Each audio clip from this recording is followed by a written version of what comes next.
शीर्षा देवं गौरीपुत्रं विनायकं भक्तावासं स्वरे नित्यमायुकामा प्रसीदये प्रथमं वक्रतुण्डं च एकदन्तं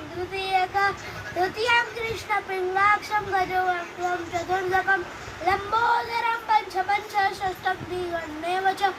सप्तमं विघ्नराजेन्द्र धूम्रवर्णं सहस्रकं नवमं भालचन्द्रं च दशमं तु विनायकम् एकादशी गणपति द्वादशस्तु गजानन द्वादशेतानि रामानि त्रिशब्दं पठेन्दर न च विघ्नं भयन्तस्य सर्वसिद्धिकरं परं विद्यार्थे लप्ते विद्या धनार्थे लप्ते गदम् उत्तरार्थे लप्ते पुत्रा मोक्षार्थे लप्ते गते जपेद गणपति सोतं षड्विडमासे फलं संवासाने सिद्धिं च लभते सर्व अष्टब्राह्मणेश्च लिखिताय समर्पय तस्य विद्या भवेत् सर्वाणि शिष्य प्रसादतः इति श्री संकटासंकृतमानन्दो